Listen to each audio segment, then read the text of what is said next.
Good afternoon, everybody. Wow, quite a turnout. Thanks for everyone for coming today.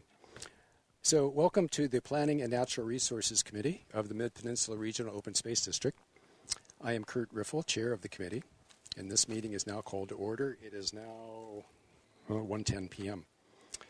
This meeting is being held in person only. Instructions for submitting public comments are available on the meeting agenda. Clerk, will you please call the roll? Director Christine Tucker. Here. Chair Riffle. Here. Director Kishimoto. Here. Thank you, all present. Great, thank you. May I please have a motion to adopt the agenda? Okay, did you get that? Okay, clerk, may we have a roll call vote, please? Director Christine Tucker. Yes. Chair Riffle. Yes. Director Kishimoto. Yes. Thank you. Motion passes 3-0. Great.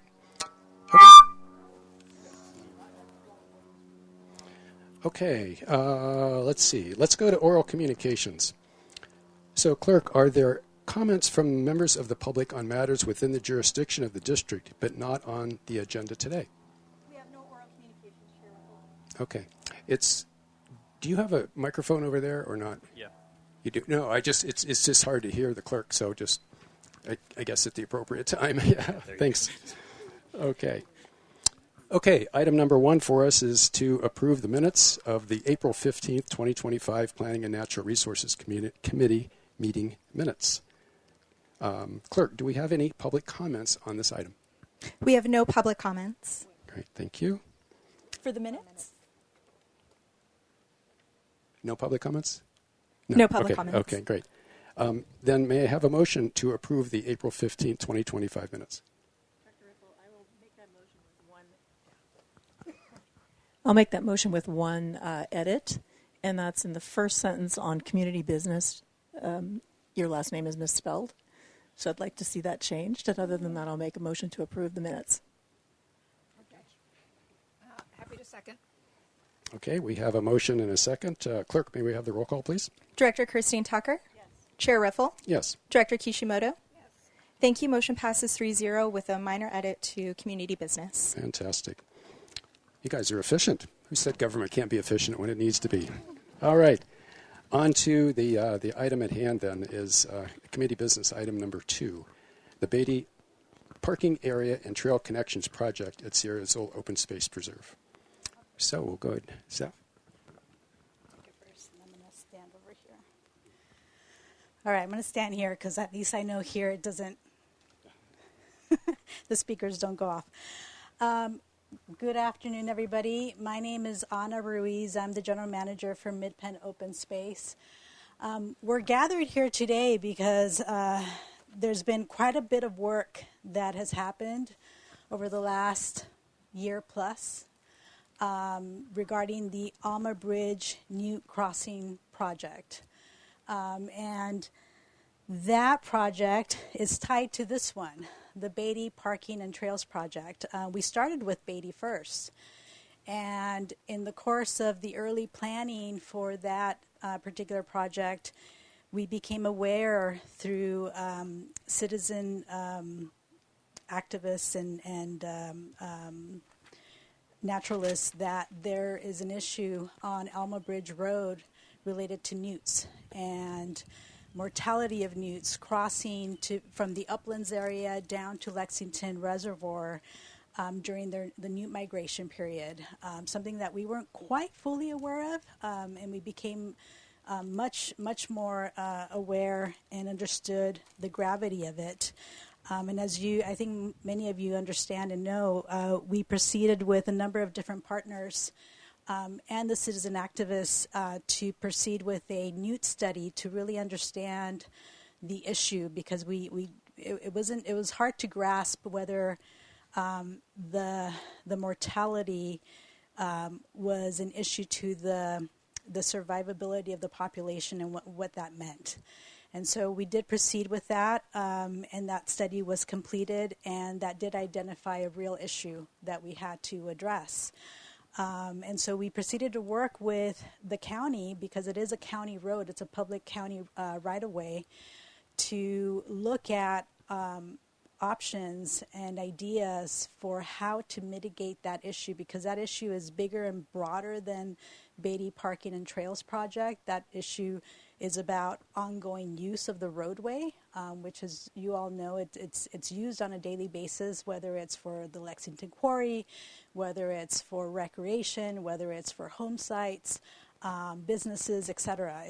This road does get used quite a bit. And so we proceeded with that project and put Beatty on hold. And through that process, there were a number of different alternatives that were identified. And so we've identified options for how to mitigate that issue, in particular hotspots along the roadway. And so that is moving forward. And so with all that work done, there's a lot of information that we have gathered and new information that now can inform the Beatty Parking and Trails project that is a Mid-Penn specific project. And so we are in sort of this pivotal point, if you will, for Beatty Parking and Trails on whether we proceed at this time, and if so, how, or whether we continue to defer, given what's the timeline for the new crossings project. And so the options that the committee will be looking at is to really guide what the future path is for the Beatty Parking and Trails. And I have to say, it's not an easy decision to make. There are many considerations that staff has put into place to address as much as we can on our end the issues related to newts along the roadway. Option 2, for example, includes funding for improvements along the frontage of our property, and those are improvements that we can absorb with our funding. And it could serve as a really critical pilot project to understand how well those crossing improvements work, and whether there needs to be any modifications or adjustments that could be made or need to be made to improve the efficacy of those crossings for newts further up along the roadway where there are bigger issues related to newt crossings.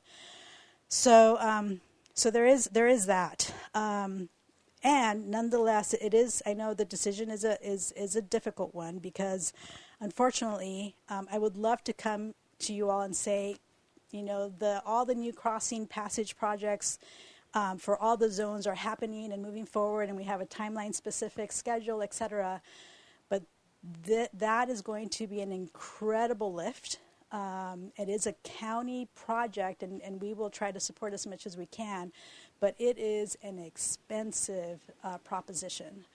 We're looking upwards of, I think, $35 million to make those new crossing improvements. And I know that the county at this time is dealing with revenue issues. The grant horizon in terms of grant programs are not looking as great as they did last year and the years before that. And so my sense, by the time the funding is pulled together to be able to proceed with those crossings, we're looking probably closer at a 8, 9, 10-year horizon.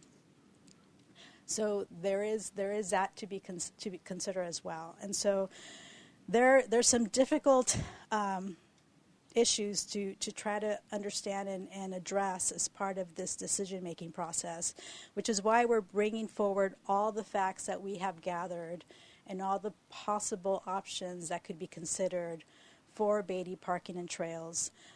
We do have certain commitments on our end that I know that we'd like to try to meet.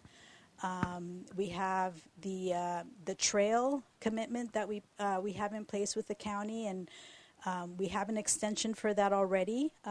We could possibly have another extension, but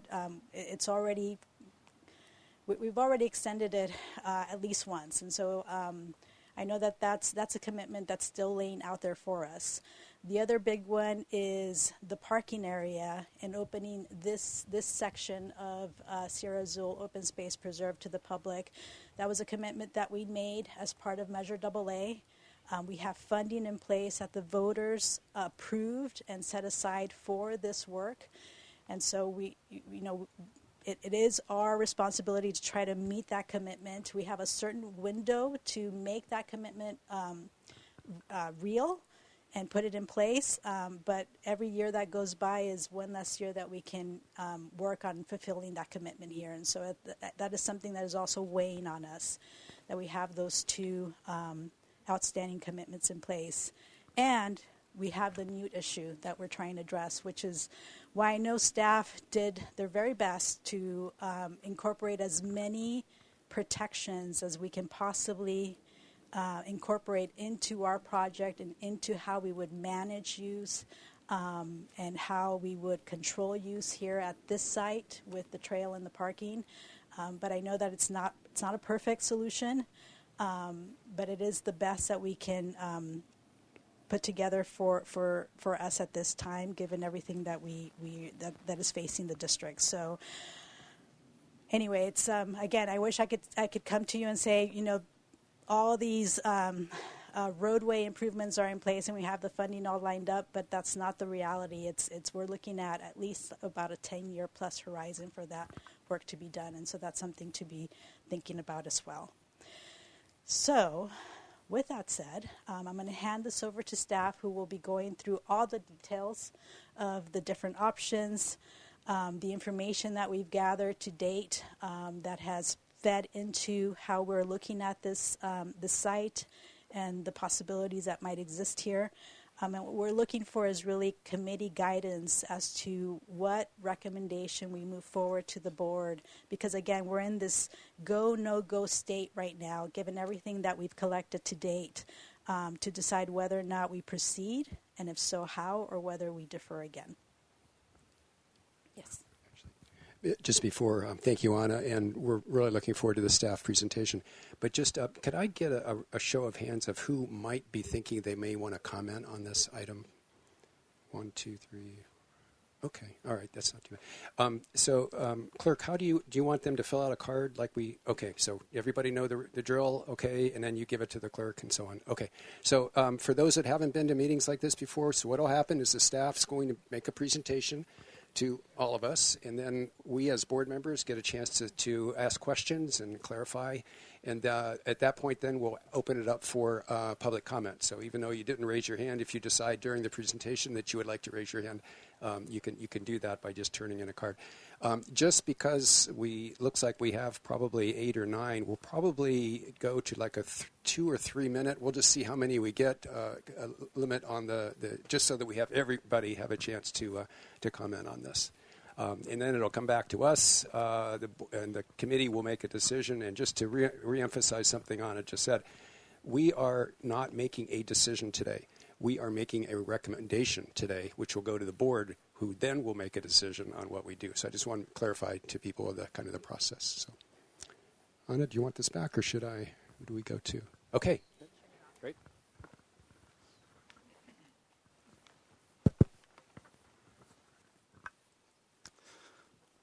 All right. Can everybody hear me okay? Yep. Great. Thank you, Anna, and thank you, Director Riffle, for your opening remarks. I appreciate them. As I said down below, my name is Mark Brandy. I'm a Senior Capital Project Manager with the district. My background is in landscape architecture and ecological restoration, and I'm the project manager for the Beatty Parking Area and Trail Connections project. So it's a pleasure to be with you today.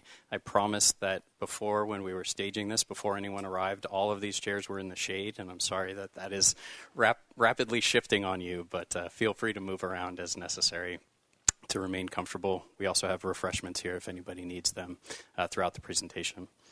Again, I'll give the staff presentation relatively brief, and for those of you who have a copy of the board report in hand, the presentation will largely follow and highlight key information from the board report. So I wanted to start by summarizing once again, just hitting on one more time the key project goals for the Beatty project, as Anna already articulated for us. The fundamental goal and objective of the Beatty parking area project is to plan, design, and build a new public access point to be able to access the Sierra Azul Open Space Preserve on this western flank of the Open Space Preserve.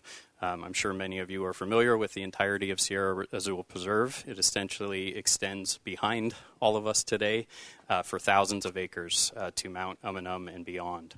And yet there are relatively few access points into this preserve on this western side of the preserve. So in the visioning process that MidPen conducted around the year 2012, this area, which is referred to as the Cathedral Oaks area of the Sierra Azul Open Space Preserve, was identified as a key priority and commitment under our Measure AA funding in order to increase public access in this area. So that's a fundamental goal, is to fulfill that commitment that we have under Measure AA.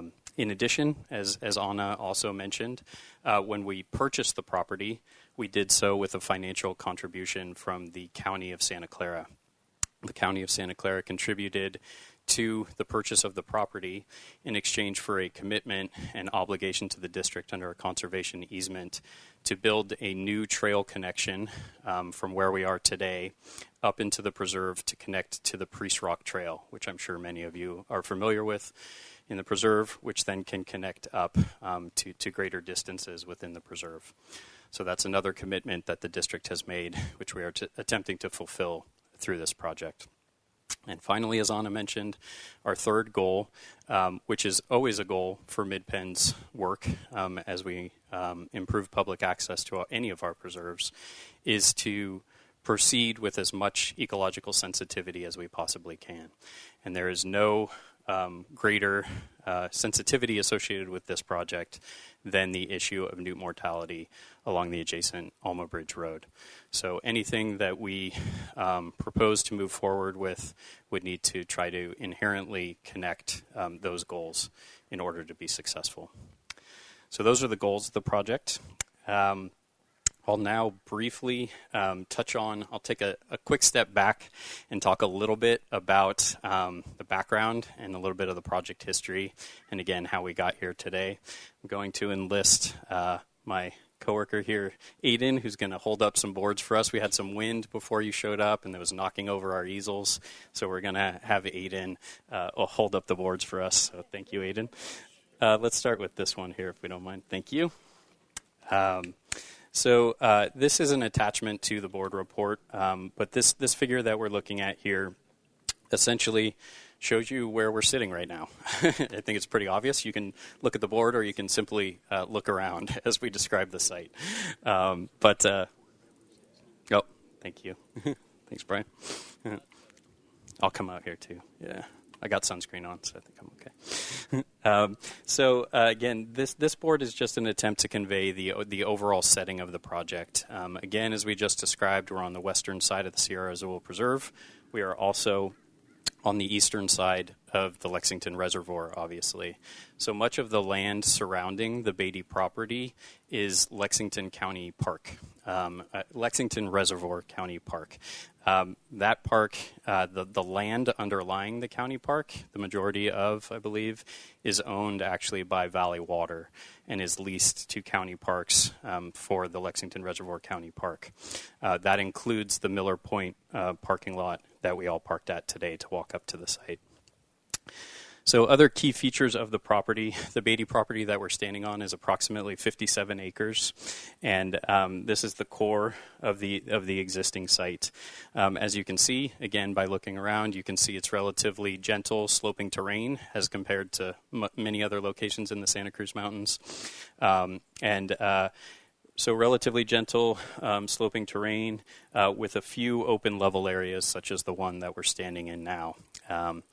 one of our coworkers, who's a avid local historian, believes that there was historically some orchard use in the area, and that the area that we're standing in now may have historically been used for an orchard on the site.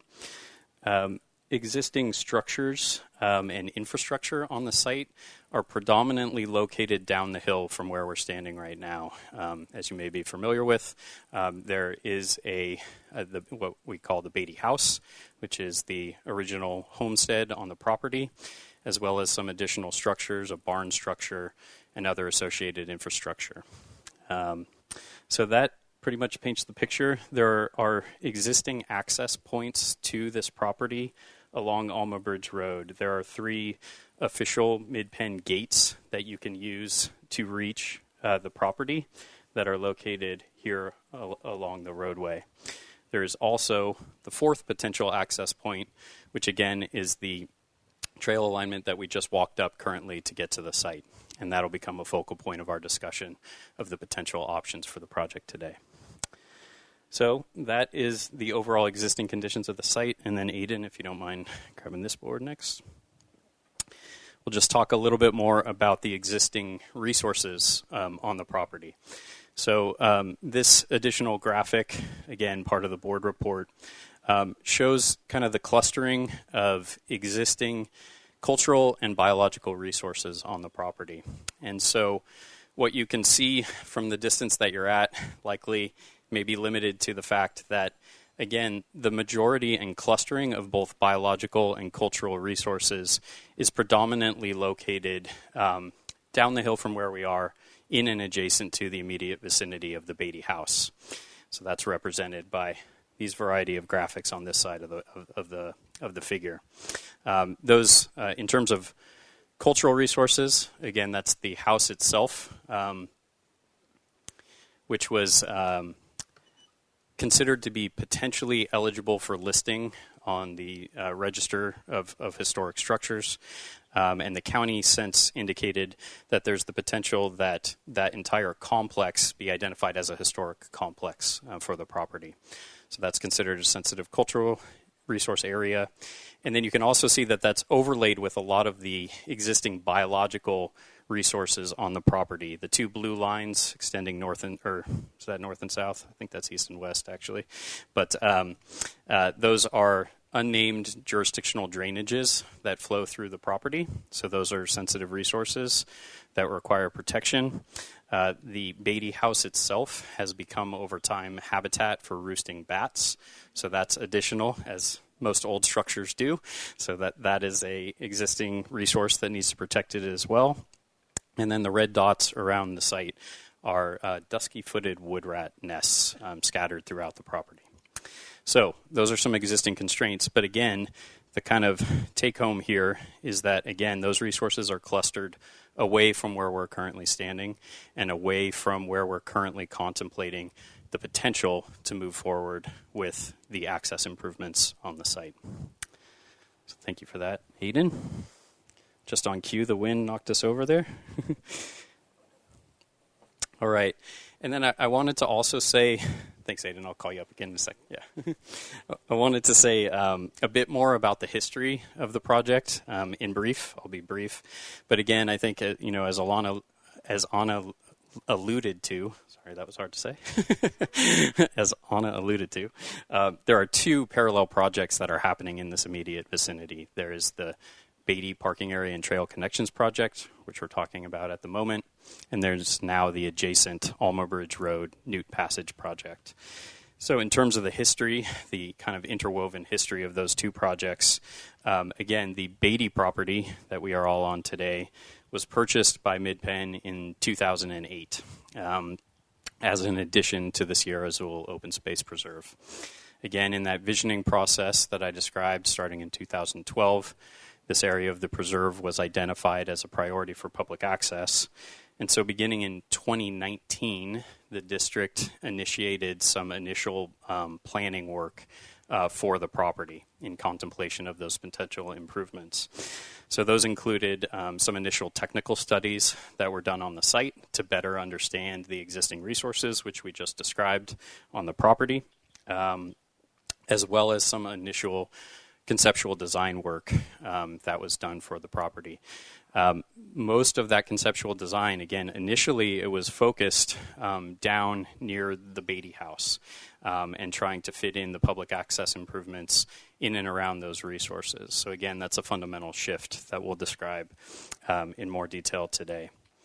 But shortly after that initial planning was conducted in 2019, the district then became aware very soon thereafter of the issue of newt mortality on Alma Bridge Road.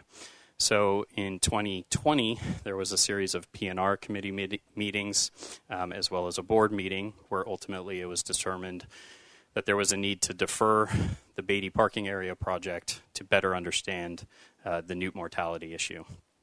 So that was the birth of the Alma Bridge Road Newt Passage project down below on Alma Bridge Road.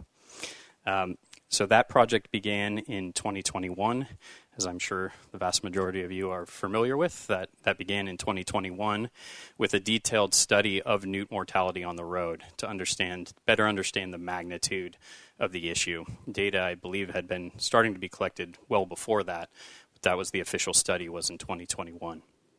And so that study then resulted in our ability, and Aiden, if you don't mind, we can grab this one here.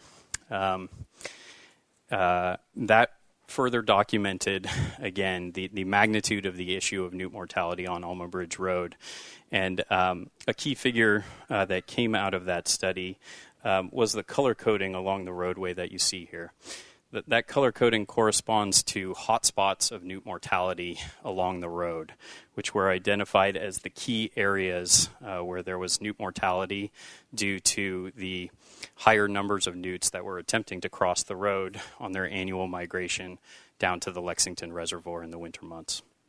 So the Alma Bridge Road project identified a series of priority zones along the roadway that would need to be addressed in order to address the issue of newt mortality. So there are a total of 3 priority zones here. And the Beatty property, the frontage of Alma Bridge Road along the Beatty property, is referred to as Zone 2A of the Alma Bridge Road project. And we do want to point out that Zone 2A, while it was considered to be a hotspot of newt mortality, is not the highest priority section of roadway that would need to be addressed in order to address newt mortality. The highest priority zone is aptly named Priority Zone 1. However, after that, the second highest priority is Priority Zone 3, which is, sorry about that. Priority Zone 3, which is further down the roadway in and around the Soda Springs Canyon area. And then finally, Zone 2 and 2A are the third highest priority zones. Yes. Oh, sorry about that. Absolutely. Yes. So Zone 1 is the highest priority zone, and that is in Limekiln Canyon Gulch.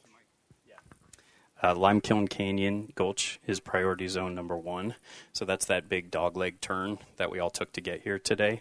So that is named Zone 1, and that is the highest priority zone for newt mortality.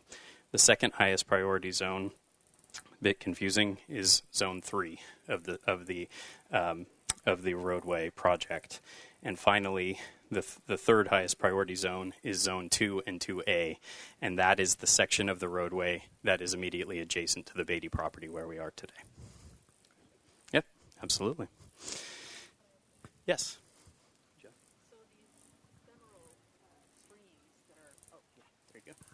So on this image here, these ephemeral streams, the green... Those are actually roadways. No. The green, aren't the green, where did you say? Okay, got it. Sorry, wrong one. Oh, the blue, that's it. Where are those in relation to the zones on this other map? Got it. Mm-hmm. Thank you for your question. Oops, sorry about the feedback. That's not the type of feedback we were hoping to get today, by the way. Thanks, Brian.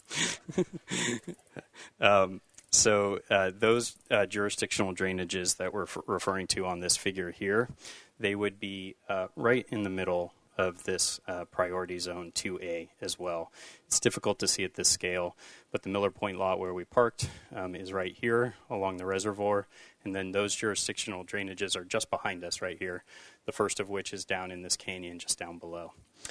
So they do flow through that priority zone. Absolutely. The question was about these jurisdictional drainages that are right here, and again, they flow through this priority zone 2A of the roadway. Yep. Okay. So, as a result of the study that identified these hotspots of newt mortality on the roadway, which again was completed in 2021. The study was completed. So since 2021, Midpen has been continuing to collaborate with project partners on the Alma Bridge Road project, most directly with Santa Clara County Roads Department as the owners of the right-of-way of Alma Bridge Road. So we've been collaborating with the county to do additional studies on the roadway to push forward the Alma Bridge Road Newt Passage project. So that included an initial feasibility study. It included an alternatives analysis. And most recently, as of this year, 2025, the project team has now identified a series of viable project alternatives for the roadway improvements that could help to address newt mortality and the underlying goal of no further decline of the newt population. So those additional, those alternatives are shown. Maybe Aiden, we could grab one of these boards over here. Yeah. Start with that top one there. Thank you. So actually, I'm sorry, Aiden. Start with this one in brief. So the Alma Bridge Road project identified two core viable alternatives, referred to as Alternative 3 and Alternative 4 for the site. I appreciate that you can't see this graphic well at this point, but essentially what I want to point out is that in each of those hotspot priority zones that we just looked at on the previous map, the different alternatives have a series of different design interventions along the roadway that could help to provide safe passage for newts underneath the roadway in order to get from one side to the other during their annual migration. The different types of roadway improvements that are represented on these very hard to read dots and lines on the map would include things like the most extensive of which is potentially elevating large segments of the roadway, raising the elevation of large segments of the roadway to be able to install passages underneath those segments of the roadway. In other locations, it was deemed to be feasible to simply install the passages themselves without having to change the elevation of the road. Those types of improvements sound relatively simple, but they are deceptively complex and expensive to implement due to, in large part, the limitations of the right-of-way itself in terms of how much space is available for those improvements, and the potential need, for example, of if you raise the roadway, then you may need adjacent structures such as retaining walls to hold up the new elevation of the road. So Anna earlier referenced the significant price tag to be able to implement either of these alternatives. Alternative 3 had an estimated price tag recently of up to $35 million to construct all of those improvements. Alternative 4 had a price tag of upwards of $40 million in order to be able to implement. So that is obviously not an insignificant amount of funding that would need to be raised to implement either of these improvements. However, thank you, Aiden. Now we can move on to this one. So that project we'll say is still very much moving forward and will continue to move forward. It is, as Anna said, fundamentally a county roads project because it is county roads land. However, MidPen is doing everything we can to support that planning and design process. That's currently moving into 65% planning, which is generously funded by a grant from the Wildlife Conservation Board to get the designs through 65%. However, funding is not yet in place for future phases of the project, including final design and construction of the improvements. So that is the funding that remains to be seen where we will be able to identify that. So in the course of developing these alternatives, viable alternatives for the roadway improvements, the road project team also identified, built into those two different alternatives, was different approaches to this segment of the roadway along the Beatty property. And a core recommendation that came out of the roadway project, which has directly informed the revisiting and rethinking of the potential for the Beatty property, is that the roadway project has recommended that we consider realigning the driveway to any new public access on the Beatty property to be further to the north on the Beatty property. So that would be specifically the roadway, potential driveway alignment that we just all walked up together today from Miller Point.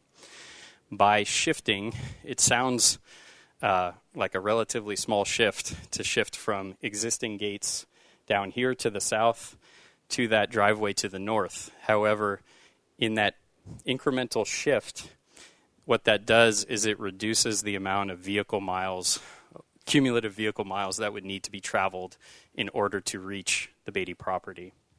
So any visitors to our preserve would not be needing to drive this additional segment of roadway from my left to my right here. What that also would do is it would potentially, again, keep our proposed facilities away from all of the sensitive resources that are down by the Beatty house.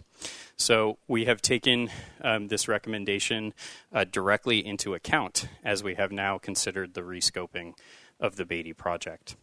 So that is a core recommendation that came out of the Alma Bridge Road project, which is all significant amount of context for you to finally get into and to discuss the options that we are bringing forward for the Planning and Natural Resources Committee to consider for the Beatty project. So Aiden, if we don't mind, can grab this one here.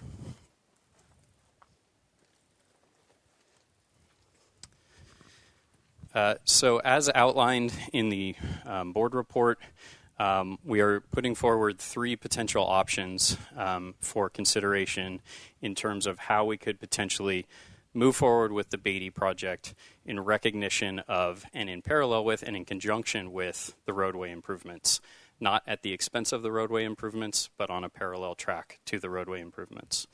So there are three options outlined in the board report. The first of which is to pursue phased implementation of the Beatty parking area. I'll say in brief, we'll discuss that in more detail. The second option is to pursue phased implementation in conjunction with funding a specific portion of the roadway improvements that we'll describe in more detail. And then the third option, as Anna described, is to continue to defer the Beatty project until the roadway improvements are constructed. So those are the three options that we would like for the P&R committee to consider today. Whoops. Yeah. Okay, so returning back to option one, which again is the phased implementation of the Beatty property. So again, what you're seeing here represented on this graphic is that fundamental recommendation from the Alma Bridge Road project, which is to realign the driveway from which was previously to the south to realign that to the north, utilizing this existing remnant road cut and gate that we all passed through on the way up here. Again, in doing so, we reduce the vehicle miles traveled. Our visitors would no longer need to travel this section of the roadway to get here. In addition to that fundamental resiting, again, we would propose to consolidate any public access improvements up into this open, relatively flat area that we're all looking at today behind me. And fundamentally, we would propose to phase the improvements, starting with very small scale improvements that would specifically be a very limited number of parking spaces that would be permit only and seasonal. Therefore, if you wish to visit the Beatty property, you would have to contact the district in some fashion, request a permit, obtain the permit, pass through a locked gate down at the road, and then come up to the permit parking area. This permit-only lot would only be open during the portion of the year that does not overlap with the newt migration season. So it would be closed seasonally so that authorized use of the property would be halted during the newt migration. That would be an effort to minimize any potential newt mortality associated with visitors coming to our preserve. So that is a key aspect of the phasing. And then, as Anna mentioned, we would also attempt to build into the design of the phased improvements additional, what we're referring to as site-specific design features for newts. That's a lot of words, but essentially it's additional measures, protection measures that we could take within the footprint of our proposed parking area to further protect newts from visitors who are coming to our preserve. And essentially what we would propose to do, that's a lot of words to say, that we would essentially try to carry the proposed improvements along the roadway, the same types of design interventions along the roadway, we would propose to carry those into the footprint of our project. So we could do things like literally wrap the entire perimeter of our parking facility in the same type of directional barriers that are being proposed along the roadway. Essentially, those would be low vertical barriers with an overhang that prevent newts from passing directly on the road surface.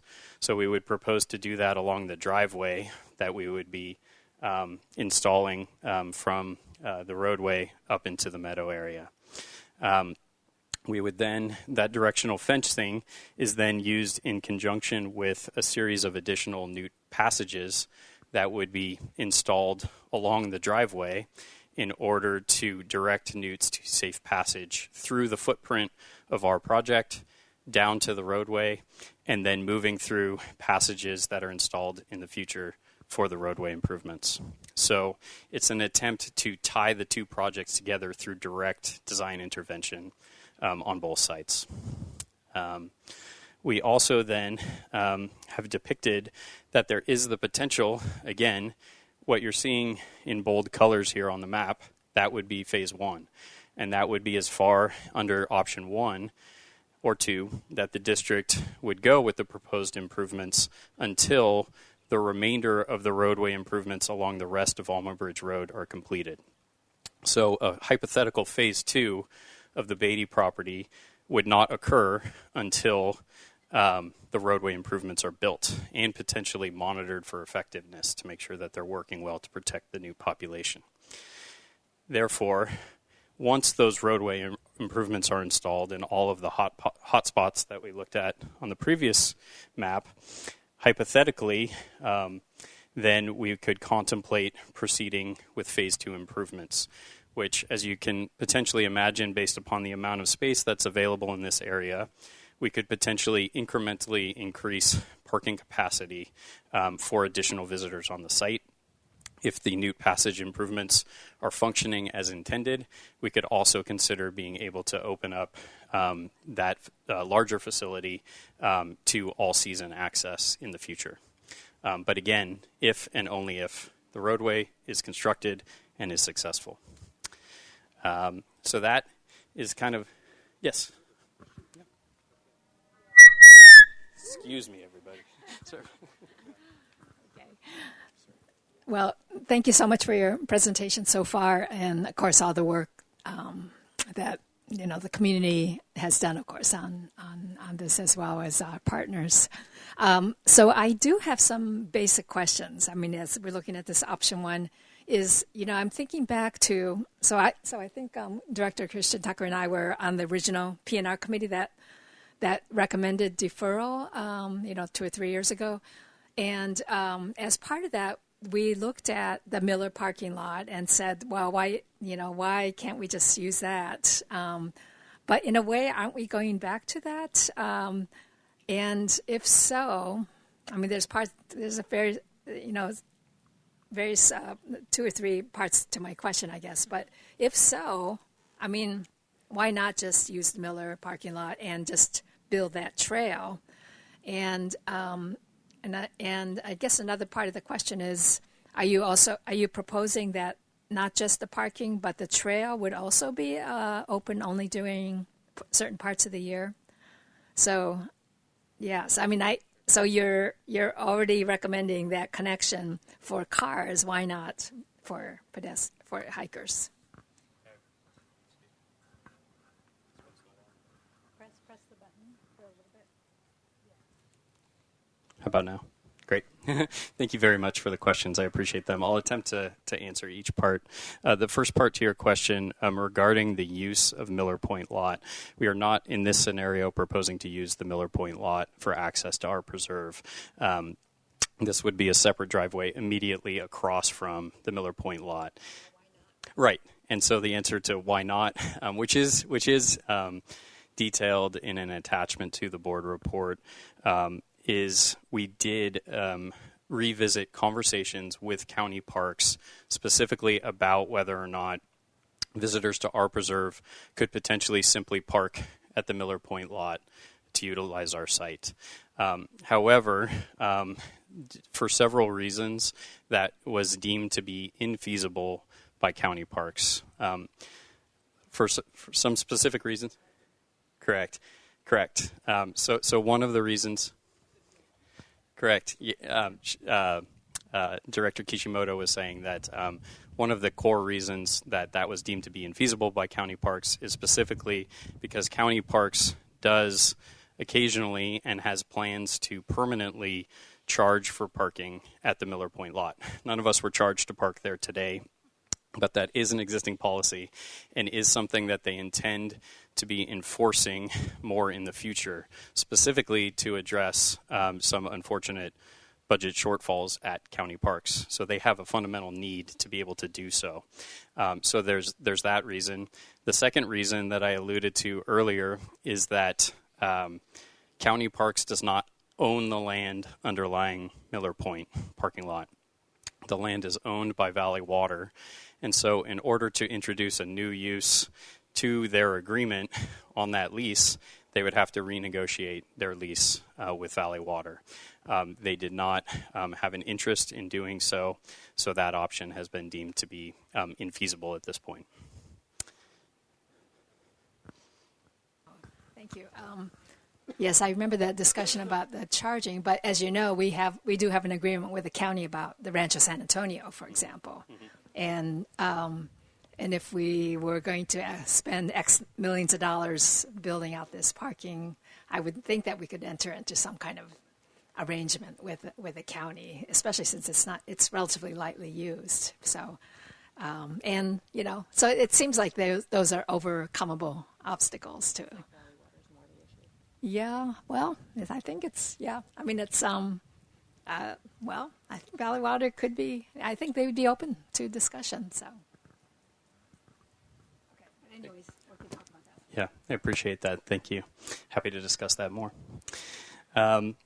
So I believe that concludes the description, again, of option 1. Options 2 and 3, I'll now briefly describe for the project and for consideration by the committee.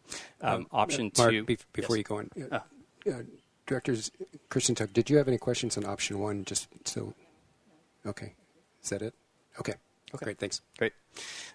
So conveniently, Aiden can stay where he is and hold up the same graphic because option 2 has some very much overlap with option 1, in that option 2 would be to propose to move forward with the same phased approach that I just described for option 1.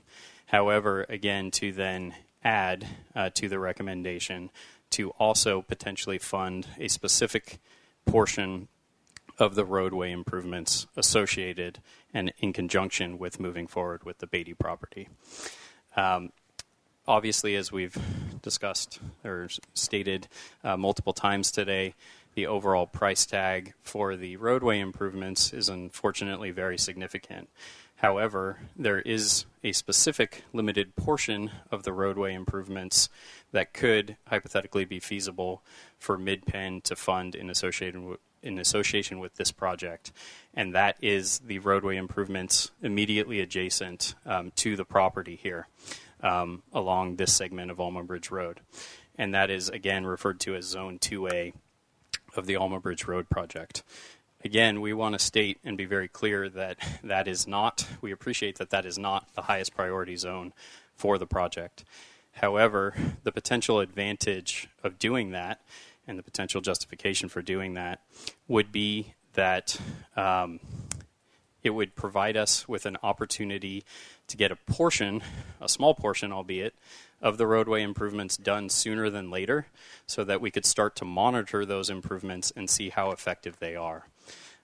One fundamental aspect of all of the planning, great planning that's gone into the roadway project has been that a lot of the design is actually informed by data about the movement preferences of species other than our focal species for this project, which is the California newt.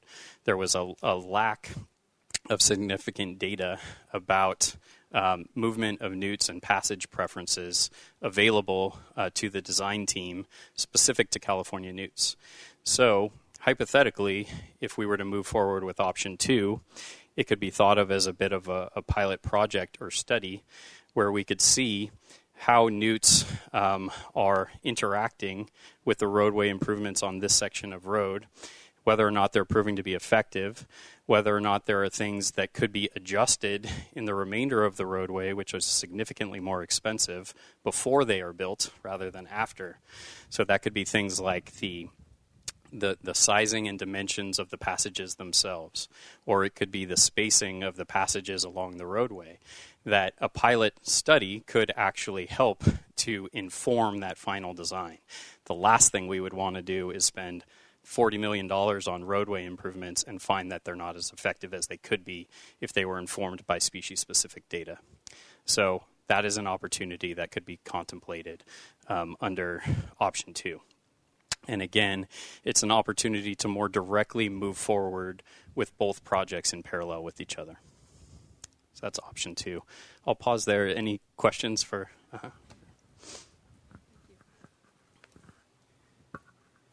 Yes, thank you. A couple questions. What would be the timeline difference between option 1 and 2? That's one question. Great question. So in terms of building out, so under option 2, Midpen could potentially make a financial contribution to finish the final design of the roadway improvements for this section of road and then move into construction. Hypothetically, that could be aligned with the construction of the Beatty project and move forward in parallel together. I believe that there's an opportunity to sync them. The roadway project will actually be further ahead in terms of design right now, in that the roadway project is moving to 65% design right now. So the Beatty project, if we were directed to move forward, would need to catch up onto that schedule. So it does feel like there's an opportunity to sync up the construction of the two projects in subsequent years. So you're not seeing a significant difference or delay with option 2? No, only in the fact that there would be additional improvements to be installed, so it would extend the actual duration of construction to some extent to build the two parallel projects together. And the district would pay for that roadway improvement segment? Is that... That's the idea that's put forward in option 2, is that we could contribute. And again, the financial contribution associated with building these improvements, because, again, it all boils down to relocating the driveway. And by relocating the driveway, there is significantly less improvement that's been recommended along the roadway. If there's significantly less improvement recommended, then it's significantly more affordable to do so. And so therefore, we would be proposing to fund the design and construction of those more targeted passages. It's actually only a total of 3, they call them micro passages, would be proposed along that segment of roadway. So that would be a much more feasible piece of the roadway project to push forward as the pilot study. Great, thank you. Mm-hmm. Thank you. So I do have, so why would you not do, for example, that priority zone 2A instead of there? Because, I mean, that would have, because the more the cars would go on that road, right, to get to here. Yeah, so sorry if it was not clear, but this is Zone 2A of the project. Yeah. So if the question is more in terms of why not do a pilot study in the highest priority zones, that's Zone 1. I don't know where it went, but Zone 1, which is further up the road near Lime Kiln Gulch.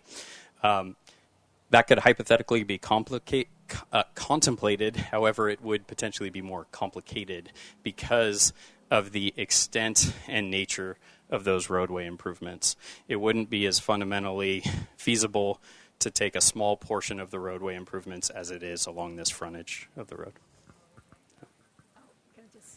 Thank you.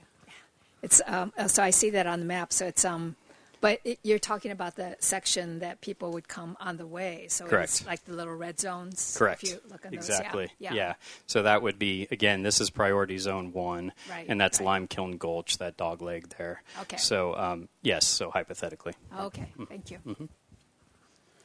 Just to clarify, Mark, so if we were to go with option 2, and we provided the funding, we would provide enough funding that we didn't depend on anybody else. I mean, 2A could be done on our schedule per our budget, right? Yes. So in the board, thank you for the question.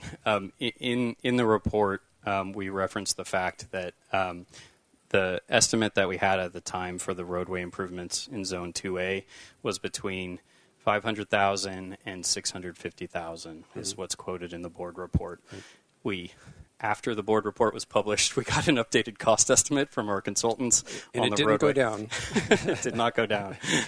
That would be amazing. But they did want to be a bit more conservative in that estimate. They believe that there could be additional funding required in order to get through final construction of those improvements to the tune of more like $900,000. So not like an astronomical increase, but there may be a need to pair our contribution with additional funding sources as well, still under that option scenario.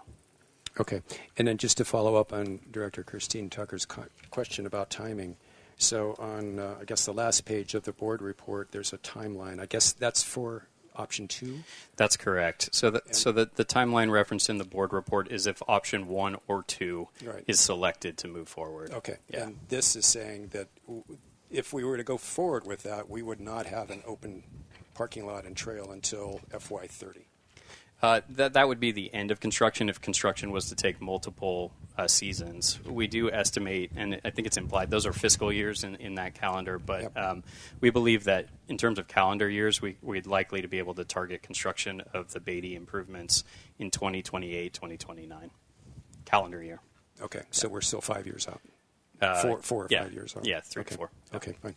And then final question, and let you go on Yeah. to option 3, is when are we going to talk about trails? We are going to talk about trails right now. Oh, Thank you okay. so much. Okay. Yeah. All right. I'll let you do that because I have some questions. Other about than that. making a decision. Yeah. Yeah, thank you. So just I wanted to follow up on Director Kishimoto's questions about Miller Point parking lot. Do you think there's any wiggle room at all there or none? Like, in other words, if it's going to take 4 years or so, could we continue to negotiate with the county? And It's a great question. I don't know, Susanna, if you'd like to share any updates based upon your direct communications. I almost did it again. Sorry. Hi, Susanna Chen, Assistant General Manager.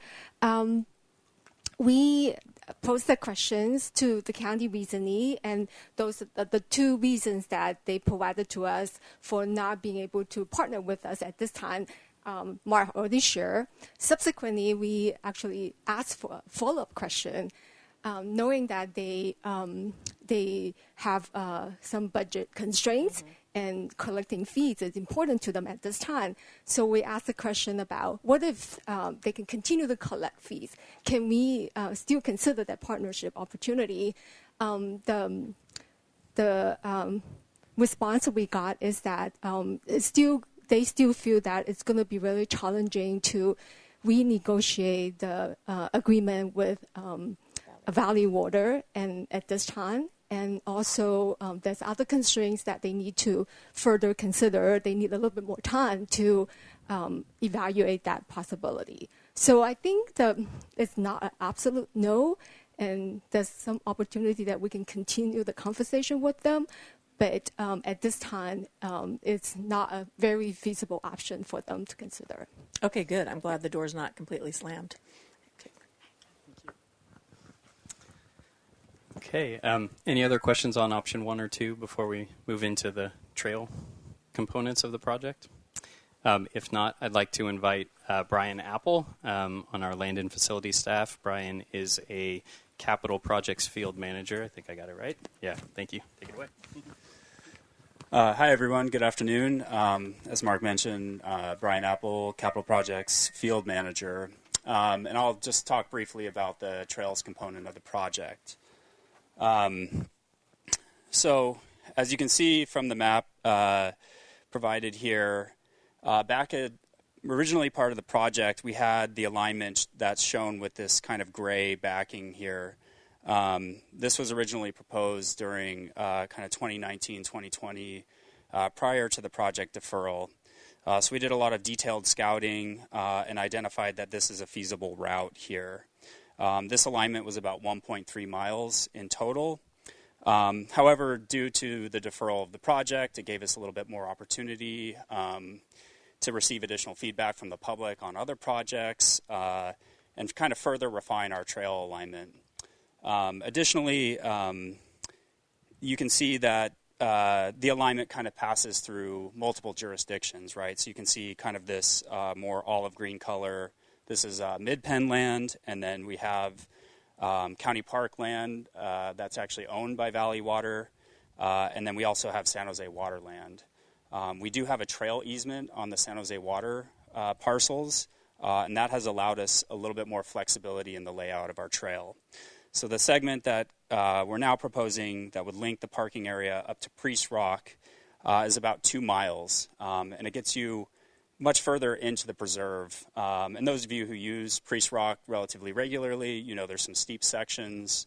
We would align this trail, with our kind of standard trail grades of between 8 and 10%, trying to minimize steep grade.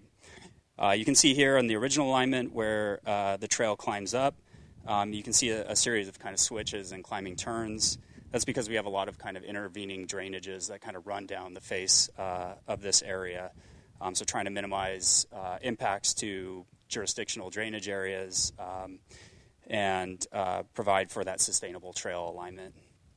The option now that we have is we have this extensive trail connection that links Priest Rock to the parking area, and then we also now have sort of a loop opportunity that could be provided as well if the PNR and board so choose to move forward with the entire option that's shown here. And this would provide a nice on-trail loop within Sierra Azul with a lot more extensive purpose-built trail.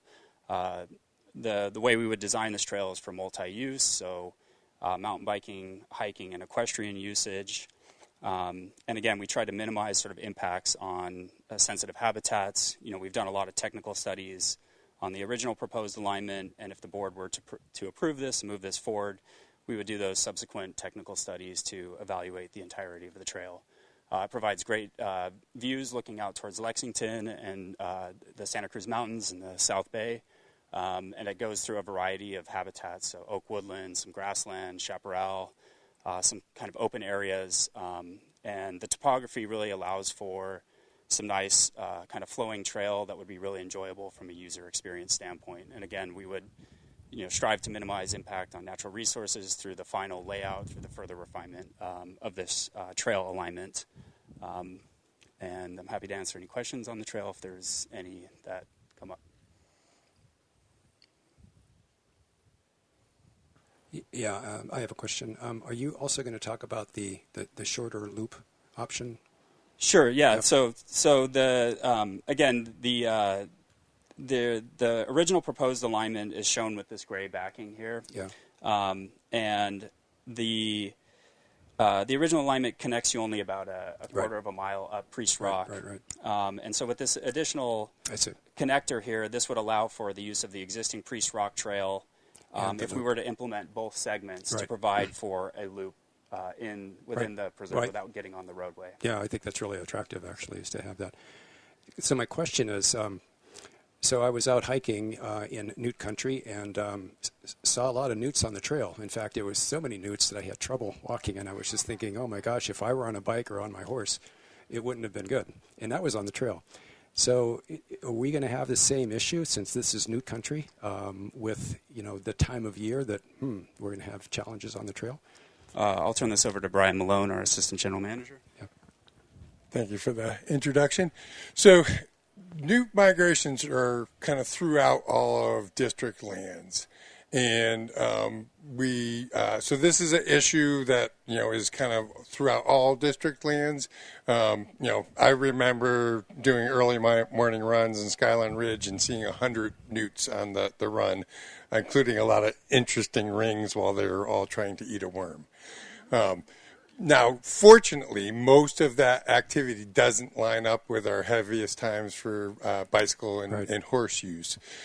However, we haven't done a lot of public education about it. We have some seasonal closures, but those are mostly focused on maintenance. Right. So in looking at this area and looking at the new trails that are opening up in La Honda, what we want to do is think about those areas where it's a potential issue and do more education, particularly like some of the bike groups already do active don't ride right after the rain public promotion.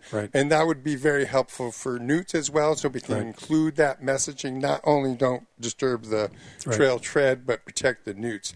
So in that way, I think would be the best way to, because it's not an issue just right here, right? You don't say, okay, there's a big issue here. It's something throughout the preserves, best handled by education. However, we can keep an eye on things.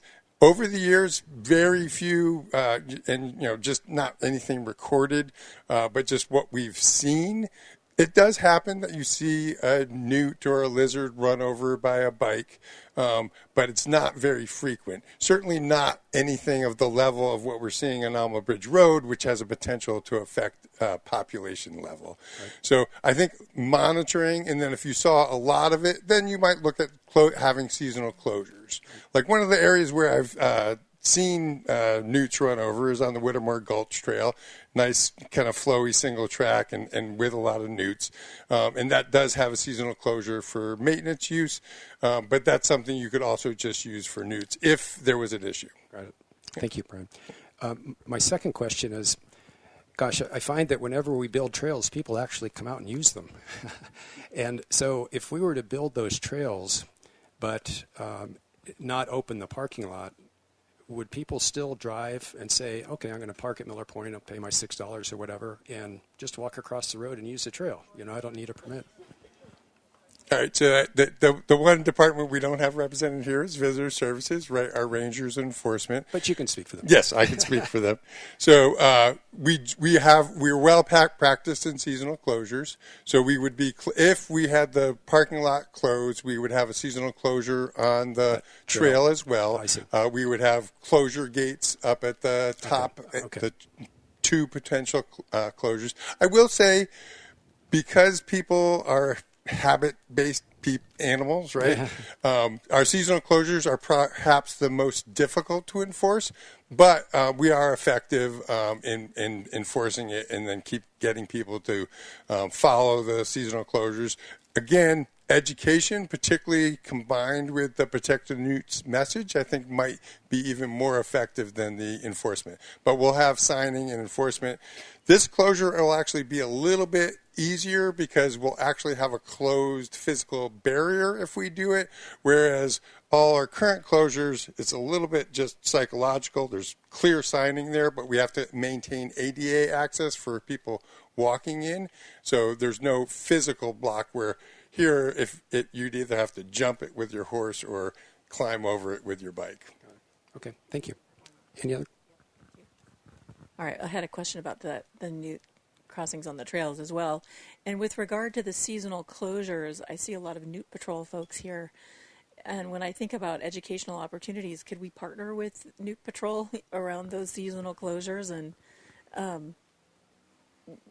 have them assist with that educational component? Yeah, so and I think the best place to meet and greet people is usually always in the parking lots. But if we were doing a campaign, so to speak, about the newt season, then having a table and meeting and greeting people and potentially Newt Patrol folks at parking or staging areas would be very effective. If it was a closure here, it wouldn't be effective because you wouldn't have any place for people to gather if you closed the lot. Yeah, I understand. Thank you.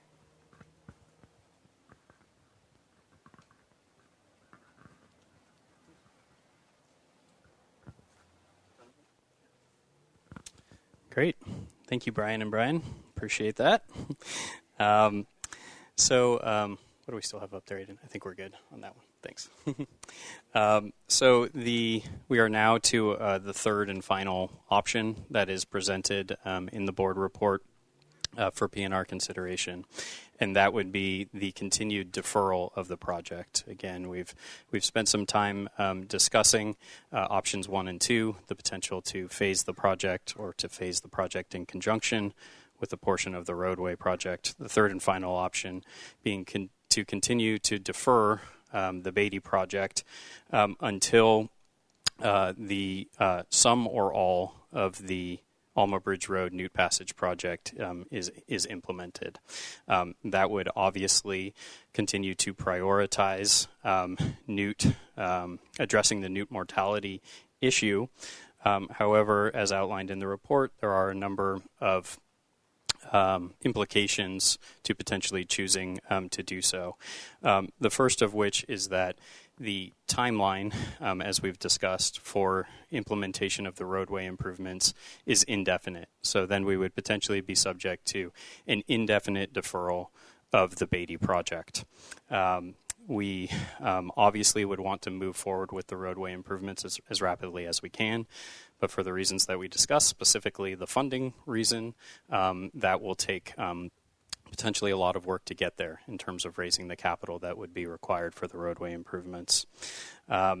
Also, in the meantime, then, as we would defer the Beatty project, continue to defer the Beatty project, the costs that are estimated, we have some ballpark estimates for the phased improvements of the roadway of the parking area.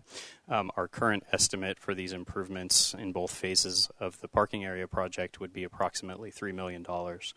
But if the project is deferred indefinitely, and for example, if the project were to be deferred for another 10 years in order to facilitate the work on the roadway and hopefully have the work on the roadway completed in that time frame, then the costs would obviously escalate to build the Beatty project itself, and the projection there is that the cost could go up from $3 million to $5 million over the span of 10 years. And 10 years is still an estimate too as to whether or not we can get there in time. So that is another potential limitation.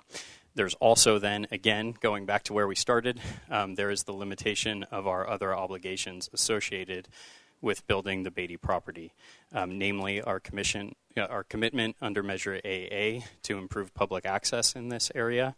All work under Measure AA is to be completed, I believe, by 2044. Is that correct? By 2044, which feels a long way off, but will be getting ever closer with every passing year. And in addition, again, the trail commitment that we have with Santa Clara County to build the trail connection to Priest Rock Trail. Again, that was an obligation under our original purchase of the property. If we were to continue to defer the project, we would need to seek an additional extension for that work for an indefinite time frame. So that is option number 3. And I believe with that, I've taken enough of your time. I really appreciate you bearing with us. Obviously, the interaction of the two projects is particularly complicated and complex, so I appreciate you sticking with us to learn more about the two projects. And I'll just close by saying that the next steps would be, of course, today we are seeking P&R direction on which of these options to bring to the board.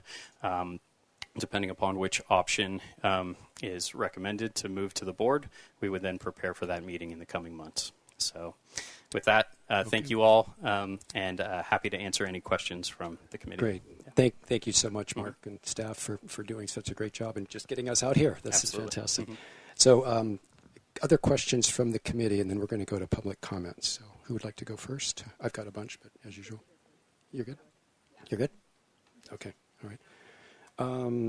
Have we talked with Valley Water or the county, about here's our issue. What would you support or not? We know about now Miller Point parking, but any recommendations from them? Any offers of assistance from them? Any advice? That's a great question. Thank you. Valley Water is officially a, I forget what the term is, responsible agency for the roadway project under CEQA. So they have been involved as a project partner in a limited targeted fashion for the roadway improvements. We have not been able to have direct communications with them about the specific question of using the Miller Point lot. Obviously, again, they own the underlying land. We have directed that line of questioning so far to county parks as the leasee. If there was a desire to attempt to continue having those conversations, we could certainly attempt to bring in Valley Water into those conversations. Okay. All right. Thank you. My other question is, and by the way, my last question is going to be, does staff have any recommendations? So get ready. I have a few before that, though. So we've talked, kind of our focal species here is newt for obvious reasons, but I saw dusky-footed woodrat nests all over the place. I'm just wondering, I don't know if Kirk or anybody wants to comment on, are there any other species concerns that we should take into concern in making this decision? Appreciate that. Thank you. Kirk, are you here somewhere?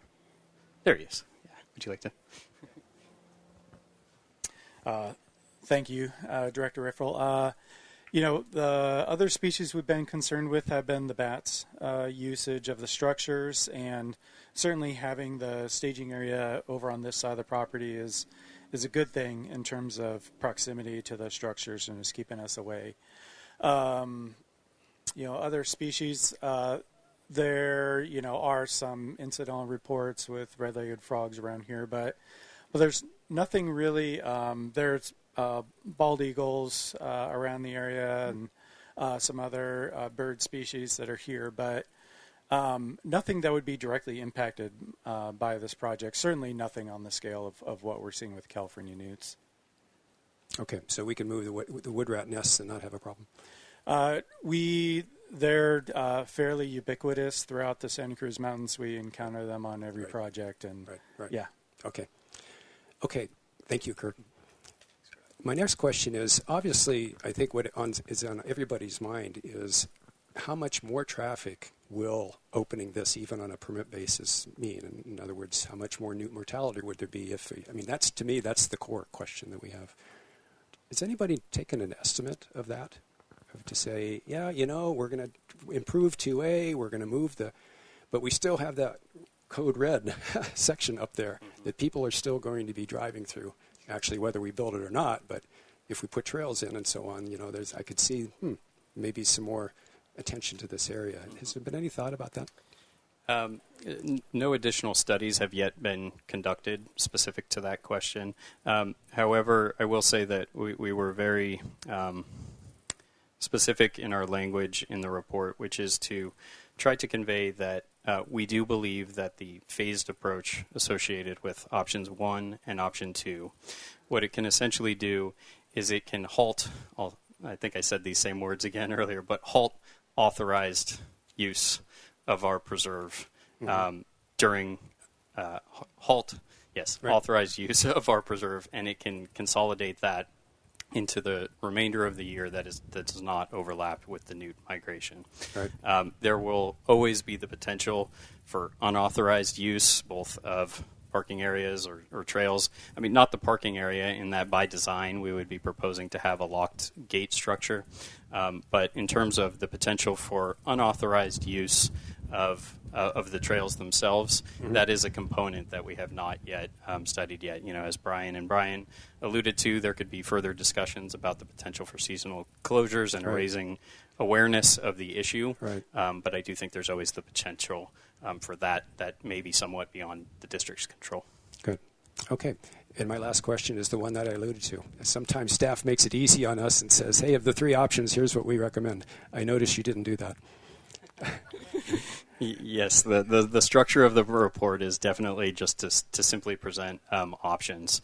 I do believe personally, as the project manager for the Beatty project, that there, as we've attempted to convey today, that there are a lot of potential justifications for being able to move forward with a phased approach, be that with or without the funding contribution for the roadway. The additional contribution of the roadway could again be a more direct way of moving the projects forward in parallel with each other. Good. So, Good. Yeah. Great. Okay. Any other questions? Okay. Thank you, Mark. And thanks. Really, really great. I know we've been going at it for an hour and a half, but I think it was all really important. At this point, let's hear from the public. So, District Clerk? 7? Sure. 8. It's growing.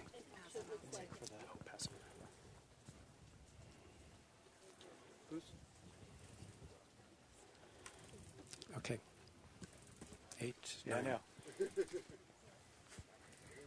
10. Okay, we're growing. All right. It's really hard because we don't have a clock to show you, right? So I'm going to ask that you try to keep your comments between 2 and 3 minutes, closer to the 2, just because I want to make sure we have everybody a chance to talk and give us time to deliberate and make a decision, because we're not going to leave until we do that today. So is that clear? How are we going to do the? So it'll be audio. Okay. All right. Okay, so if everybody stays below 3 minutes, we have about a half an hour's worth of input. So let's see if we can do it. Okay. Hang on. Yeah. Comment. Speaker number 1 will be Shawnee Kleinhaus, although you just put Shawnee, but I'm assuming that's Shawnee Kleinhaus. And then next up will be Monica Richards. And we're going to do comments up here just to avoid feedback. So next commenter can come up and be ready to go. No. Yeah, it's ready to go. Thank you so much. It's a very interesting presentation, and a lot of work has resulted in this presentation, and the work that has been done along the road and the research and the road project, and it all looks really great, except that nothing has been built for the newts quite yet. And so while we have plans and a lot more knowledge and a lot more information about just how terrible it is for this population of newts, what we don't have is actually work to help them. And that is a really significant issue to us, as we have, personally me and Santa Clara Valley Bird Alliance and others pointed out that the Midpen's mission is to provide responsible or enjoyment. It doesn't actually say build parking lots or even provide access. We infer that, but it's not actually in the mission. So how would the parking area right next to a parking area be something responsible? That's a question I really think you need to clarify. How do you take the money that is intended to develop this site, trail and parking, and not develop the parking and put that money into the pilot project that you want to do? And I want to say something about the pilot project as well. Pilot projects are great if they're placed in the right place. If you put them in a place where there's not a lot of newt traffic now, like 2A, and we are already seeing a great decline in the number of newts, you may get a result that says, oh, the newts are not using this infrastructure because there aren't any left to use it, not because they're not using it. So it may be a little more difficult to come to an agreement with the other agencies to use this parking lot. And it may be more difficult to build a new pilot in the right place where there is a problem, not where you might get false results, which is here. And that's, I'm a biologist. I know your biologist worked a lot on this, but this is really critical. You could get a very, very wrong outcome from the pilot project in the wrong place. Not that it's bad to do a pilot project. Thank you. I don't want to take more time and let other people wanted to speak. Okay. Monica, and on deck is, I'm sorry, Ms. Vonchak from New Patrol. I can't read your first name. Mraz. Hi, I'm Monica, and I just wanted to say that the newts don't have 8 to 10 years. There won't be any left in 8 to 10 years. So saying, oh, County Roads doesn't have the money, that's great, but they don't have 8 to 10 years. So we're saying it's more important to just have this road open and have people smash the newts than it is to try and save a population. That just makes me very sad. Okay, thank you.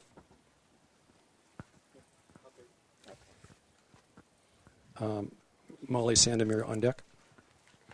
Thank you. Hi, my name is Mirav Vonchak. I'm from the Newt Patrol team. We've been here since 2017 monitoring the newt mortality on Alma Bridge Road. We are currently at over 35,000 dead newts on this road, just 4 miles, that we survey twice a week. This is the highest roadkill mortality of any animal worldwide. This is crazy. And I think this is your opportunity to do something. I understand it will be very difficult to raise $35 million, and it will take a long time. But as you can see from the data that I have here, the newts don't have that much time. The population study that was funded by Midpen in 2020 showed that the newts will be gone in about 50 years. 50 years seems like a long time, but according to that data, within about 10 years, the population will be very, very low, and this could be now. We've seen a large drop in the newt population in the past 2 years compared to what we've seen before, and you could see all the data right there. So we're very concerned that the newts just won't be here in not too long from now. This is our opportunity to do something for these newts, okay? I think if you are going to build something, it's really important that you'll have seasonal closure and all that stuff, but you know that people won't obey to that, not all of them. So it will attract more people, more traffic on this road. Currently, every day of the week, you could see people parked by the 3 trailheads. There'll be people parked here as well, okay? And people don't drive all the way here, usually. So I really hope Midpen can do the right thing here. Thank you. Okay, Molly. Molly Sandemeyer. Molly, followed by Mike Bushu. Thanks. First, I want to thank you for all of the thoughts and care that you're giving to the newts and all the consideration that you put for California newts into your project. I'm a member of the Newt Patrol. The most newts that I've ever scraped off the road in one day was 400, which is a lot of squats. One of the things that I haven't heard is any discussion about keeping the newts off the roadway, not through providing barriers or through underroad, but through providing habitat on this side of the road. We have found that there are areas alongside the road where newts, not being very clever, they encounter water and they lay their eggs in these shallow ephemeral areas that dry up. If it's possible, with your property here to provide some alternative habitat that attracts them before they get to the road, then that might be a viable alternative. And then also I'd like to say, opening this up is going to have people, increase traffic through the hotspots. And Yeah, so that will be a significant and unavoidable impact to this project. Thanks. Thank you. Okay, Mike, followed by Danielle Leeds. Okay. Mike Bashu, E-Track Equestrian Trail Riders Action Committee. So I'm one of the people on horseback that would like to be able to get up to Line Kiln Road and some of the other trails around here. And so I look forward to getting a new trail in. My comment comes down Bear Creek Stables North Parking Lot. When Midpen chose the north crossing of 17, they basically closed us from being able to get here from that parking lot. So I go back to the original item that said 4 to 6 parking lots in this, 4 to 6 equestrian parking spots here. I think 6 might be a bit high, but still that we have equestrian parking here. Along with that, even if it is permit and you have permit for 6 cars, can we have the option to bring a horse trailer in on the day if we're the only one getting a permit for that day, to bring in a horse trailer and give us access up the trail? So those are the 2 main ones I had. One other one that's a general question is when we were looking at the pink dots on the one map that they were showing, there was an alternate pink area back over here. Is that an area that we're looking at for parking, or is it only this area here? The $3 million parking lot cost that was just listed, does that include the trail cost in there, or is that a separate line item? And the reason I bring that up is if you're looking at $1 million to protect the newts, and the $3 million parking lot project, that's a 25% hit. It may be something that, yes, we want to consider. And I think also the equestrian community would be very much in support of having certain days or certain months that we're not recommended to come here. And Midpen is usually pretty good at having a website that says that. You take 90% of the people off the trail, it makes a huge impact of what you're looking at.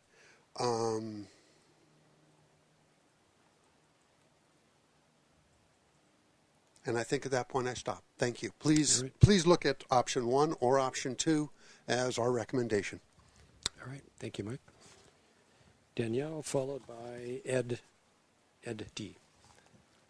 Hello, my name is Dasha Leeds. I'm the conservation coordinator for the Sierra Club Loma Prieta chapter. It's all good. I write small. I'd just like to, I'll be brief, I'd like to echo the comments raised by Marav and the New Patrol volunteers, as well as Shaniv from the Santa Clara Valley Bird Alliance. We are extremely concerned that, increasing traffic without providing the newt crossings could lead to additional newt deaths.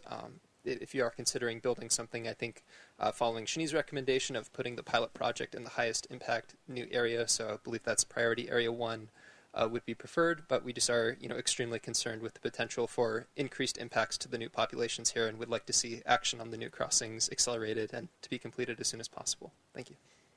Thank you.